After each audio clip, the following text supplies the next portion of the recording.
किसी भी government exam के प्रिपरेशन के लिए आपको हिस्ट्री पढ़ना ही पड़ता है, और उस हिस्ट्री को ग्राउंड लेवल से किसी बहुत सारे लोग ऐसे होते हैं जहाँ पे जिनको बेसिक नॉलेज नहीं होती इसकी। ठीक है, तो पहली बार जब हमने हिस्ट्री पढ़ना शुरू किया था, हालांकि बहुत छोटे क्लासेस से पढ़ना शुरू किया था, लेकिन पहली बार जब अच्छे तरीके से हिस्ट्री की शुरुआत होती है तो ये क्लास 6 से होना शुरू होता है, जहाँ पर क्लास 6 में हम एंशियंट हिस्ट्री पढ़ते हैं, क्लास 7 में मिडाइवल हिस्ट्री पढ़ते हैं और क्लास 8 में मॉडर्न पढ़ते हैं।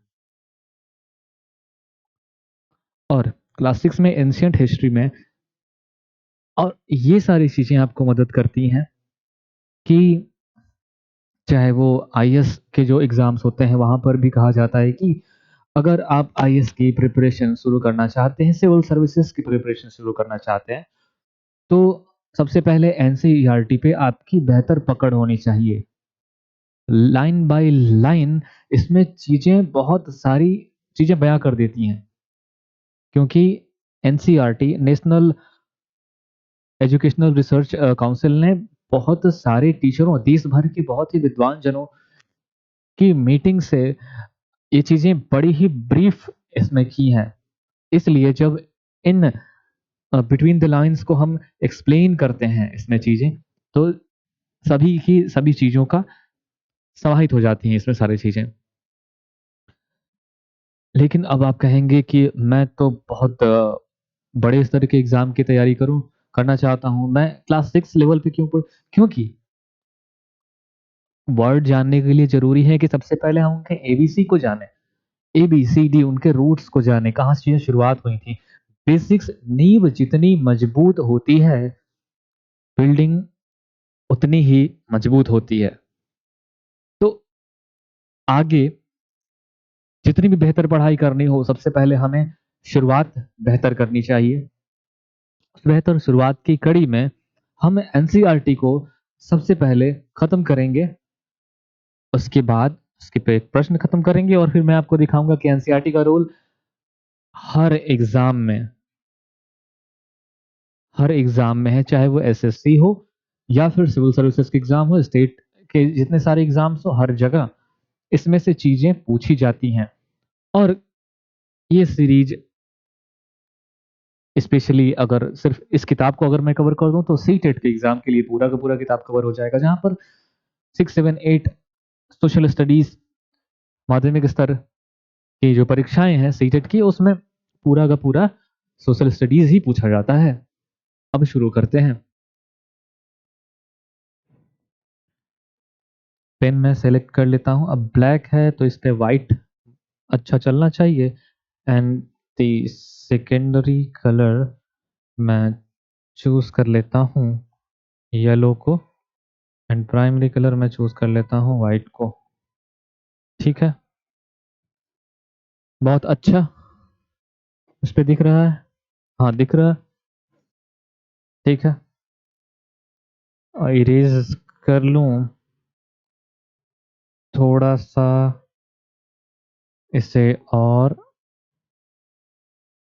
अब तो दिख रहा होगा, बहुत अच्छा। ठीक है,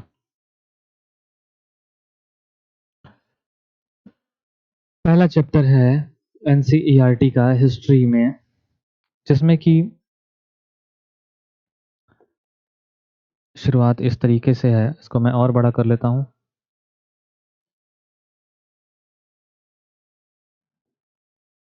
अब क्लास 6 के हिस्ट्री का पहला चैप्टर एनसीईआरटी में शुरुआत हो रही है इस तरीके से कि आरंभिक काल। पहला चैप्टर अगर आप जान लें, इसको रेड करो, तो अध्याय 1 में ये चीजें कवर की गई हैं कि आरंभिक काल, आरंभिक काल चीजें क्या, कहाँ, कब और कैसे। आरंभिक काल यानी कि चाहे वो 5000 साल पहले की कहानी हो, 6000 साल पहले की कहानी हो, इंडस वैली सिविलाइजेशन, वैदिक पीरियड, या उसके बाद मौर्यंस हो, गुप्ताज हो, ये उससे भी पहले की चीजें हैं। और इतना इतना बेहतर लिखा गया है इसमें कि चीज़ें जब स्टोरी वाइज़ आपके माइंड में डाली जाएँगी तो आपको याद रहेंगी। इसलिए इसमें रशीदा है जो कि अखबार पढ़ रही है, उसकी निगाह एक एक हेडलाइन पे पड़ती है और उस हेडलाइन पे लिखा हुआ था 100 साल पहले। वो बड़ी आश्चर्य में पड़ जाती है कि 100 साल पहले! आखिर कैसे किसी को पता लग सकता है कि 100 साल पहले क्या हुआ था? 100 साल पहले की क्योंकि हालिया में पिछले 20-25 साल में ही हमें कंप्यूटर और मोबाइल मिले हैं। लेकिन 100 साल पहले की कोई न्यूज़ 100 साल पहले अखबार कागज़ का आविष्कार तो हो चुका था, लेकिन शायद ही अखबार इतने बड़े विस्तृत स्तर पे भेजे जाते होंगे। तो 100 साल पहले क्या हुआ था, इस पे बड़ा वो आश्चर्य कर जाती है, ठीक है।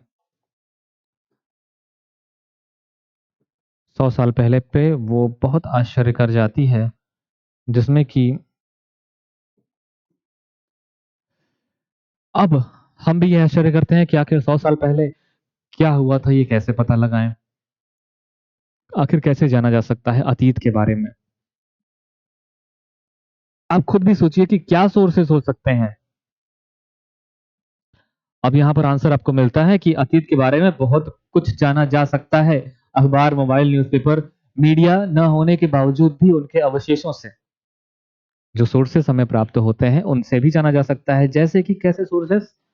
कि कैसे वो लोग खाते थे, क्या पहनते थे, उनके शिकारी, पशुपालक, कृषक, शासक, व्यापारी, पुरोहित, ये सभी लोग